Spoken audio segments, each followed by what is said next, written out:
종교개혁자 존 칼뱅 선생은 율법의 기능을 세 가지로 설명을 합니다. 율법에는 세 가지 얼굴이 있다. 그것은 첫 번째로 거울이고, 두 번째는 채찍이고, 세 번째 등불의 기능이 있다. 율법의 첫 번째 얼굴은 거울입니다. 율법에는 인간의 추한 죄를 들추어내는 거울의 기능이 있습니다. 율법이 죄라고 말하기 전까지는 내가 죄를 지었는지 하나님이 어떤 분인지를 알 수가 없습니다. 또한 율법의 두 번째 얼굴은 채찍입니다. 여기서 채찍이란 죄를 억제하고 억누른다는 의미입니다. 그리고 마지막 세 번째로 율법의 얼굴은 등불입니다. 첫 번째, 두 번째는 약간 부정적, 강압적 의미가 좀 느껴지지만 세 번째 이 등불의 기능은 밝고 환합니다. 그리고 미래지향적이죠. 등불이란 길을 나설 때, 앞으로 나아갈 때 필요한 도구 있지 않습니까? 율법은 해초리와 거울로만 사용되는 게 아니고 무엇으로 사용된다고요? 등불로. 우리가 가야 될 길, 하나님이 원하시는 뜻과 방향으로 나아갈 때 무엇이 필요합니까? 율법이 필요합니다. 이스라엘 백성들이 시내산에 도착한 다음에 받은 것이 십계명이었습니다. 율법을 받기 전, 십계명을 받기 전 먼저 출애굽 사건이 있었습니다. 그리고 출애굽 이후에 주어진 것이 바로 율법입니다. 율법의 내용만큼 중요한 것이 바로 율법의 위치입니다. 만약 이스라엘 백성들이 출애굽하기 전에 율법을 하나님께로부터 받았다면 기독교는 율법을 지켜야지만이 출애굽이 되는, 구원이 되는 율법주의를 숭배하는 종교가 됐을 겁니다. 오늘 신약의 본문 요한복음 15장 10절을 같이 한번 읽겠습니다. 15장 10절 시작. 내가 아버지의 계명을 지켜 그의 사랑 안에 거하는 것 같이 너희도 내 계명을 지키면 내 사랑 안에 거하리라. 너희도 내 계명을 지키면 조건이죠. 내 사랑 안에 거하게 될 것이다. 방금 전까지 율법은 출애굽 이전에 주어졌습니까? 출애굽 이후에 주어졌습니까? 출애굽 이후에 구원받은 백성에게 주어진 것이 율법입니다. 그런데 요한복음 15장 10절을 보면 율법을 지켜야지만이 하나님의 사랑 안에 거할 수 있게 된다라고 오해할 수 있는 말씀이 기록되어 있습니다. 하지만 이 요한복음 15장 10절 그 전에 나온 말씀이 있습니다. 9절 말씀을 같이 읽겠습니다. 시작. 아버지께서 나를 사랑하신 것 같이 나도 너희를 사랑하였으니 나의 사랑 안에 거하라. 나의 사랑 안에 거하라. 그렇죠? 먼저 하나님의 사랑 안에 거한 다음에 아버지께서 주신 계명을 지킬 수 있다는 것입니다. 이 순서가 굉장히 중요합니다. 이 순서를 바꾸면 안 돼요. 뿌린 대로 거두는 카르마의 법칙이 아닙니다. 먼저 하나님께서 은총을 부어주신 다음에 말씀을 지킬 수 있는 힘을 주신 다음에 율법을 우리들에게 선물로 주셨다는 말씀입니다. 그래서 요한복음 15장 15절은 이제부터 너희를 종이라 부르지 않고 친구라 부르겠다라고 말씀하십니다. 종은 의무로 하지만 친구는 자발적으로 하는 것이죠. 계명을 우리들이 순종하고 계명을 지키기 전에 아버지께서 나를 사랑하신 것 같이 나도 너희를 사랑하였으니 나의 사랑 안에 거하라. 거하라. 이 말씀이 중요합니다. 명당이란 좋은 땅을 가리키지 않습니까? 명품 신앙이란 좋은 위치에 늘 자리 잡는 신자를 가리켜서 명품 신자라고 말씀드릴 수 있습니다. 여러분, 신앙은 자리를 잘 잡는 거예요. 그리스도 예수 안에 있는 자는 결코 정죄함이 없느니, 그리스도 예수 안이라는 하나님의 사랑 안에 거하는 것, 이것이 명품 신앙의 출발점이 될 줄로 믿습니다. 심은 대로 거두는 법칙을 카르마 법칙이라고 합니다. 하지만 카리스마라는 법칙이 또 하나 있습니다. 거둔 다음에 뿌리는 법칙입니다. 먼저 은혜를 받고 그 은혜를 힘입어 하나님의 말씀대로 하나님의 말씀이 가리키는 등불을 향해서 나아가는 카리스마가 있습니다. 이 카르마와 카리스마, 이 둘 중 어느 것이 그렇다면 먼저일까요? 우리 삶의 카르마 법칙과 카리스마 법칙이 있는데 이 둘 중 어느 것이 항상 먼저여야 하겠습니까? 요한복음 15장 16절입니다. 같이 읽겠습니다. 시작. 너희가 나를 택한 것이 아니요 내가 너희를 택하여 세웠나니 이는 너희로 가서 열매를 맺게 하고 또 너희 열매가 항상 있게 하여 내 이름으로 아버지께 무엇을 구하든지 다 받게 하려 함이라. 우리가 하나님을 택한 것이 아니라 하나님이 우리를 먼저 택하여 불러주셨습니다. 내가 이렇게 순종했으니 하나님이 우리를 택하여 주신 게 아닙니다. 먼저 하나님이 우리를 만세 전부터 우리를 택정하여 불러주신 겁니다. 언제나 카르마 법칙보다 카리스마, 하나님의 선물, 은총이 먼저라는 말씀입니다. 오늘은 어버이줄입니다. 10계명의 5번째 계명은 내 부모를 공경하라입니다. 이 내 부모를 공경하라는 이 계명은 누구에게 주신 계명일까요? 부모입니까? 자녀입니까? 이건 자녀에게 주신 계명입니다. 내 부모를 공경하라. 이미 부모님께서 천국에 가신 분들도 계실 겁니다. 현재 내가 자녀라면 이 하나님의 말씀을 잘 새겨야 합니다. 그런데 여러분, 자녀가 부모를 선택할 수 있나요, 없나요? 언제 자신이 태어날지 결정한 다음에 태어난 사람이 있을까요? 다른 사람도 없습니다. 여러분, 부모를 공경하라, 이 말씀은 부모를 정말 공경하라는 말씀만 있는 게 아니라 더 나아가서 부모와 자녀와의 만남, 자녀와 부모와의 만남은 무엇이라는 겁니까?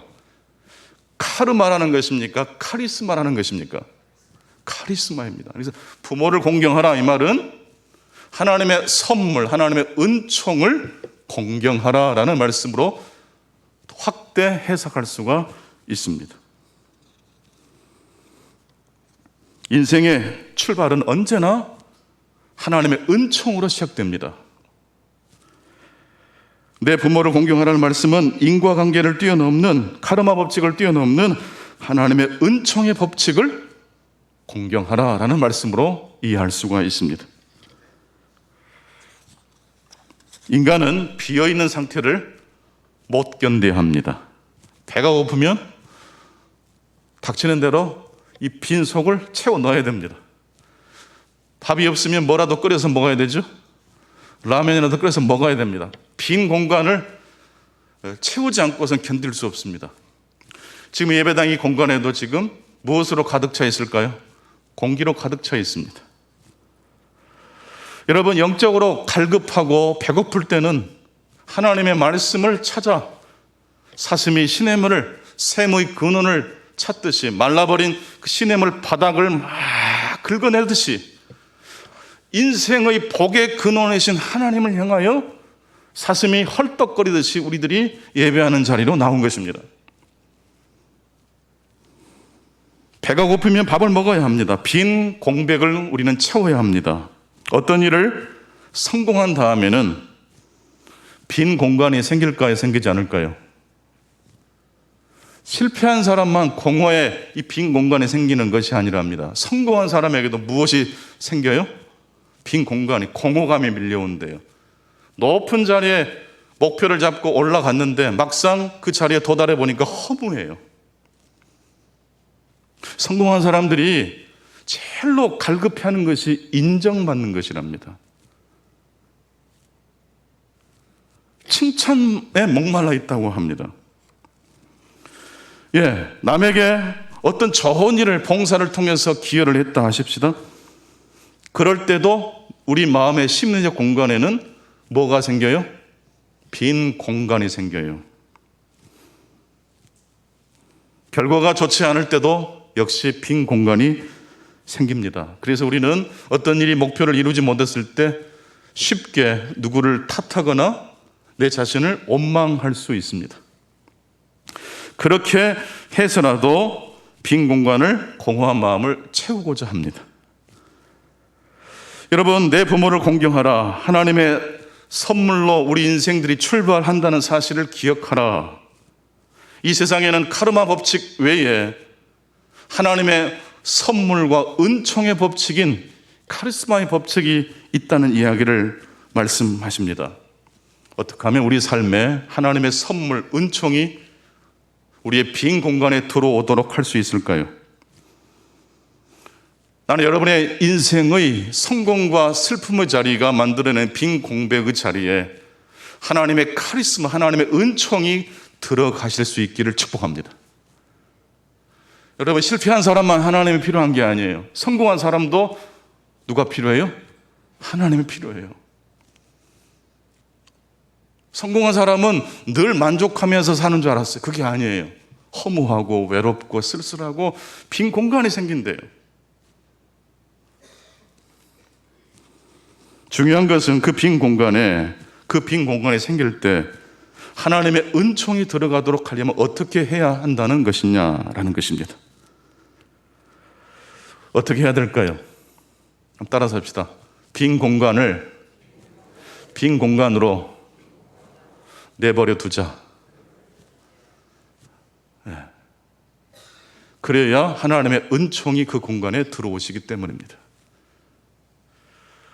성공을 했지만 그래서 사람들의 인정을 받고 칭찬을 받는 것으로 이 빈 공간을 채워버리면 그 공간이 채워져 버렸기 때문에 누가 들어갈 수가 없어요? 하나님의 은총이 들어갈 수가 없어요. 실패했을 때, 뜻대로 어떤 일이 되지 않았을 때 그 괴로운 마음과 공고한 마음을 화풀이 하듯이 누군가에게 화를 내거나 또 누군가를 원망하는 것으로 풀었어요. 스트레스가 그래서 어느 정도 해소가 된 것처럼 보여요. 그렇게 해서 내 마음의 빈 공간에 뭐가 들어와 버린 거예요. 그렇다면 그 꽉 차버린 공간에는 누가 들어올 수가 없어요? 하나님의 카리스마, 하나님의 은총이 들어올 수가 없어요.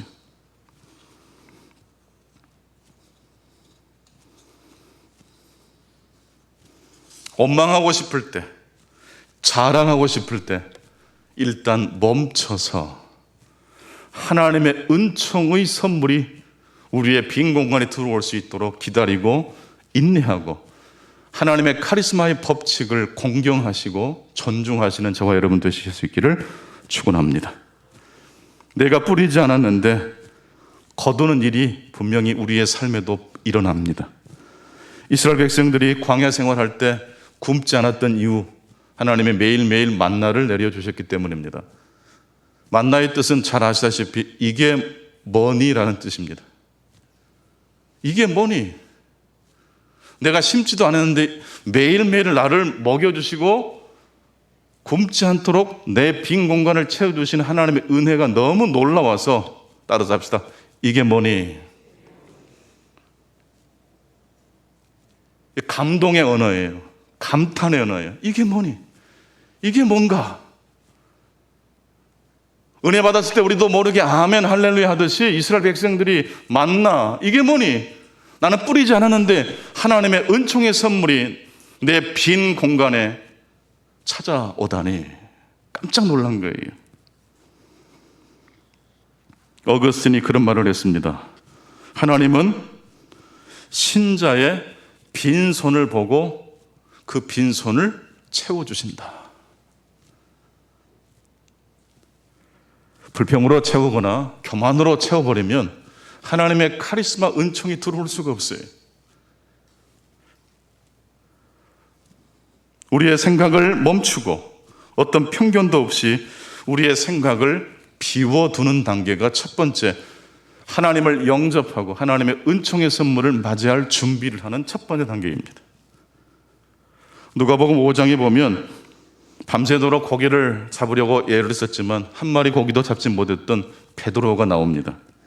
베드로가 이제 새벽이 되고 해가 뜨고 집에 돌아갈 준비를 합니다. 실망과 피곤 속에서 그물을 씻고 그물을 정리하는 장면이 나옵니다. 베드로는 밤새 수고했지만 한 마리의 고기도 잡지 못했습니다. 열심히 뿌렸지만 열매를 거두지 못했습니다. 카르마의 법칙이 적용되지 못한 장면입니다. 지금 베드로의 마음과 내면에는 무엇이 생겼을까요? 실패 때문에 생긴 뭐가 있어요? 커다란 구멍이 있어요. 우리 식으로 말하면 이제 선술집에 들어가서 쇠주란 한 잔 들이키고 집에 들어가야지, 밤새 수고했던, 헛수고했던 그 빈 공허의 마음을 주체를 못하게 된 상태가 바로 베드로의 상태예요. 밤새 수고했지만 한 마리의 고기도 잡지 못했던 베드로, 이대로 퇴근하면 되는 것입니다. 불평하고 오늘은 재수 없었어, 헛고생했네, 투덜거리면서 그 불평과 투덜거림으로 내 빈 공간을 채우고 집에 들어가면 돼요. 이렇게 카르마와 카리스마 사이에서 우왕좌왕하고 있을 때 누가 베드로에게 나타나셨습니까? 우리 주님께서 나타나셔서 이렇게 말씀을 건네십니다. 더 깊은 데로 가서 그물을 내려라. 이게 뱃사람 베드로 입장에서는 이해할 수 없는 도전과 같은 질문이에요. 밤새도록 수고했지만 한 마리의 고기도 낚지 못했어요. 예수님의 원래 직업은 목수였습니다. 베드로의 직업은 프로어부입니다. 누가 누구를 가르쳐야 될지 모르겠어요. 그런데 베드로가 지금 예수님의 그 말씀을 듣고 어떻게 합니까? 자신의 그 실패가 남긴 빈 구멍에 불평과 원망으로 채우기 전에 일단 자신의 생각을 멈추고 예수 그리스도의 생각을 받아들입니다.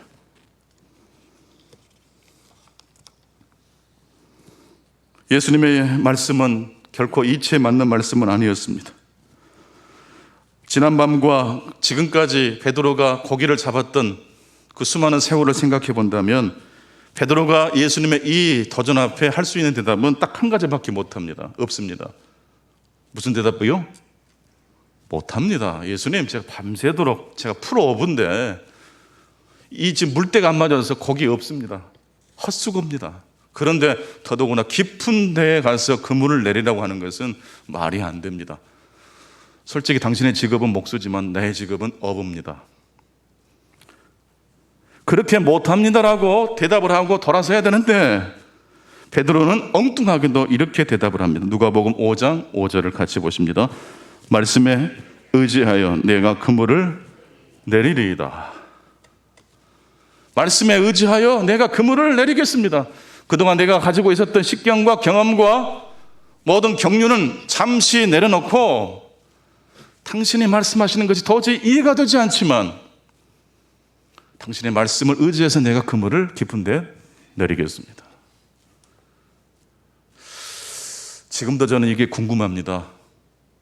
결과적으로 그 뒤에 이야기를 다 아시겠지만 저는 이 성경이 아직 다 묘사하지 못한 장면이 늘 궁금합니다. 이때 예수님의 목소리의 색깔, 목소리의 톤, 예수님의 눈빛과 베드로의 눈빛이 마주치는 그 장면이 성경에는 없잖아요. 근데 그 장면이 궁금해요. 어떻게 해서 베드로가 자신의 상식과 편견을 내려놓고 하나님의 말씀을 의지해서 따를 수 있었는지에 대한 궁금증이 일어납니다. 이런 이야기가 있더라고요. 물건을 훔치면 도둑이지만 마음을 훔치면 연인 관계가 된다. 예수님의 베드로의 마음을 훔치신 것 같아요.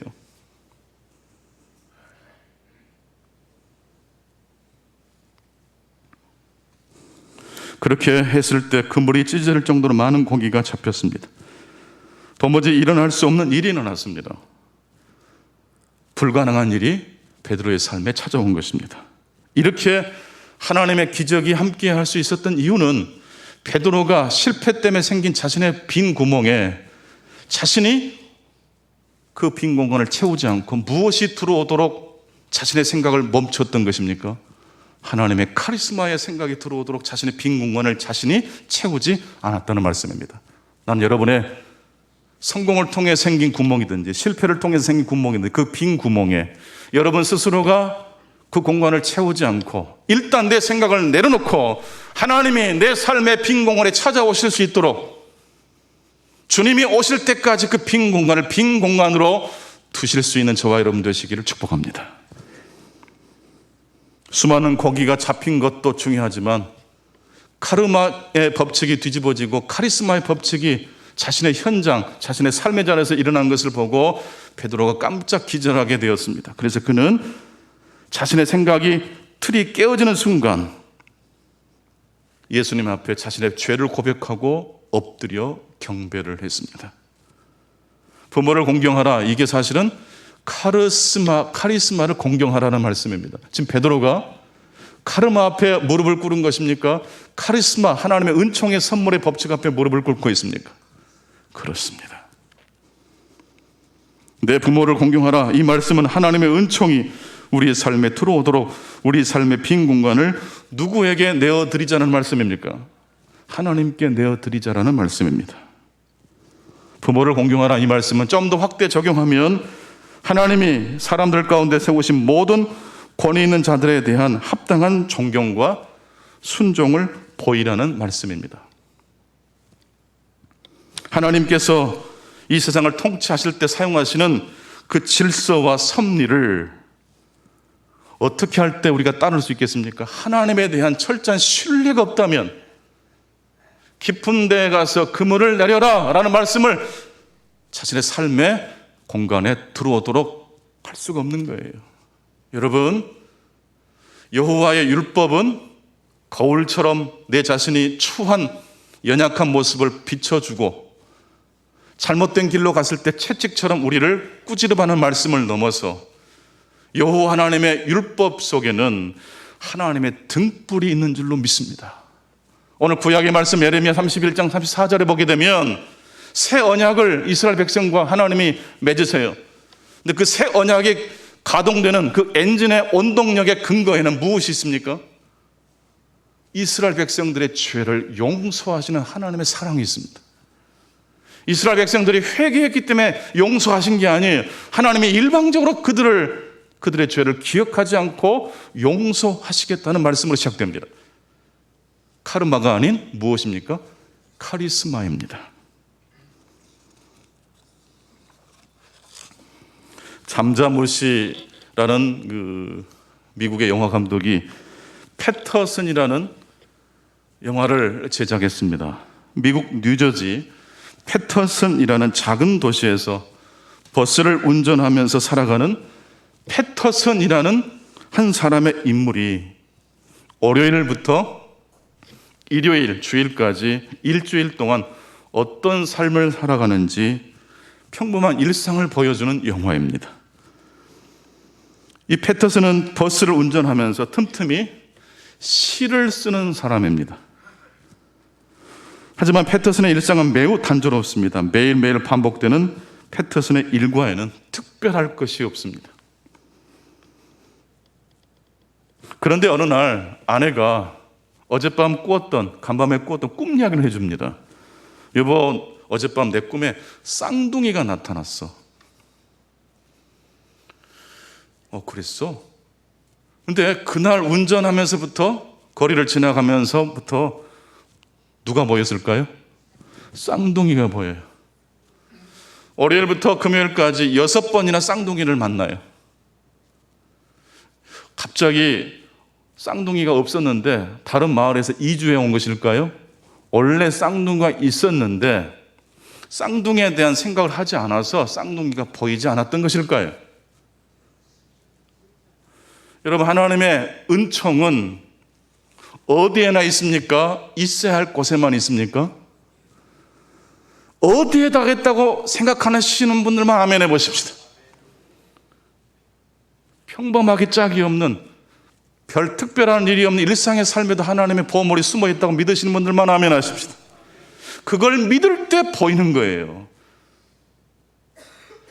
카르마의 법칙에만 우리가 매몰되어 있으면 카르마 법칙만 보입니다. 원인이 있으니까 결국 오겠지. 카리스마의 법칙에 눈이 떠지면 카리스마의 법칙을 통해서 우리를 인도하시는 하나님이 보일 줄로 믿습니다.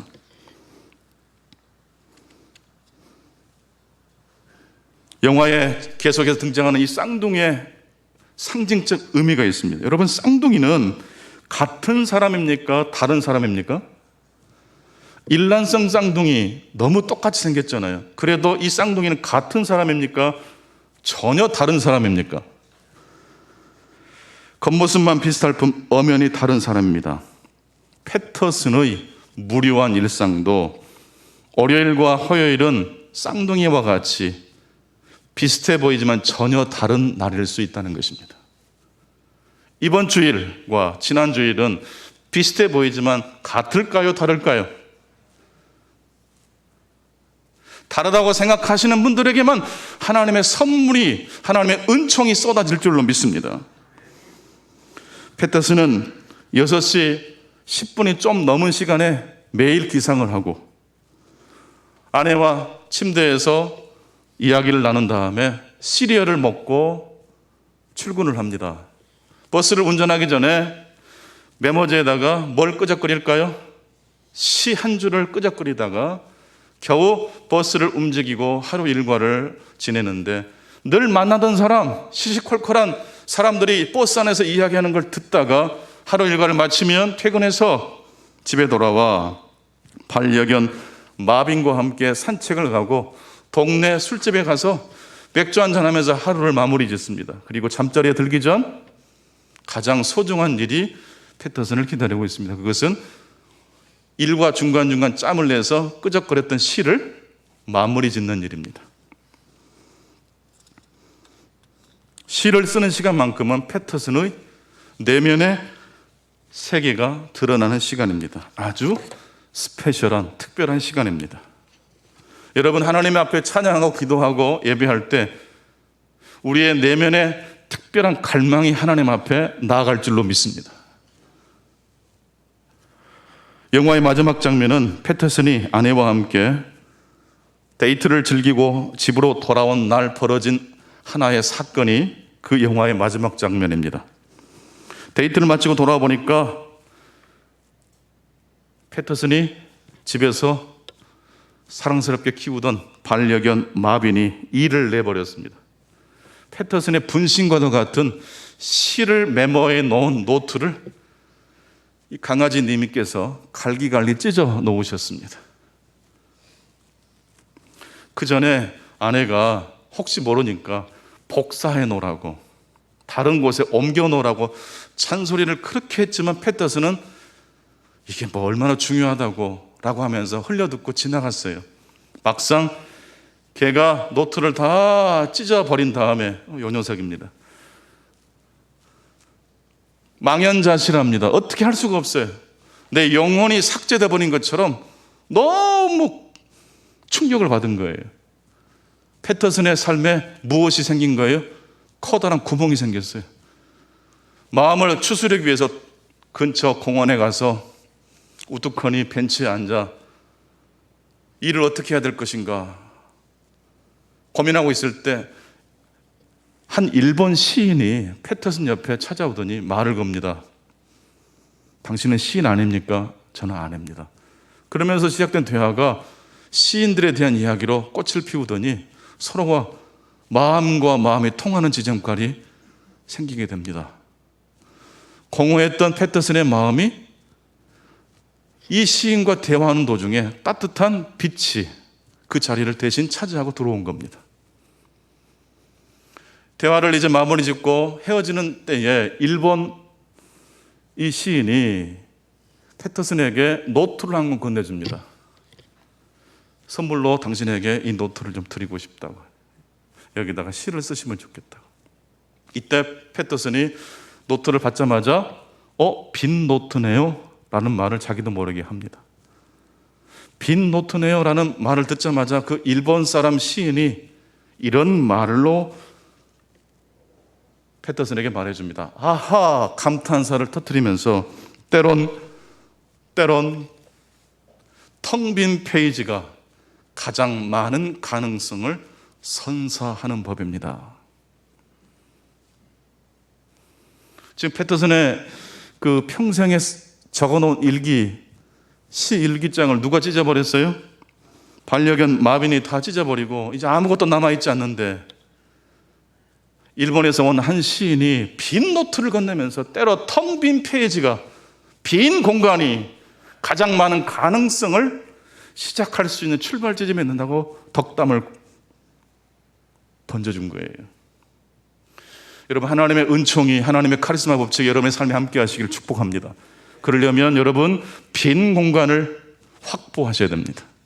성공했을 때, 실패했을 때 그 빈 공간을 빨리 채우지 마시고 하나님의 은총이 그 자리에 찾아올 수 있도록 깊은 데로 가서 그물을 내려라 라는 그 말씀이 들릴 때까지 하나님의 은총을 힘입어서 인내하시고 기다리시고 하나님의 음성을 향하여 마음을 활짝 여실 수 있기를 축원합니다.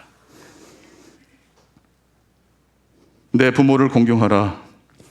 하나님의 은총의 선물의 법칙으로 모든 인생이 시작되고 있다는 사실을 기억하라.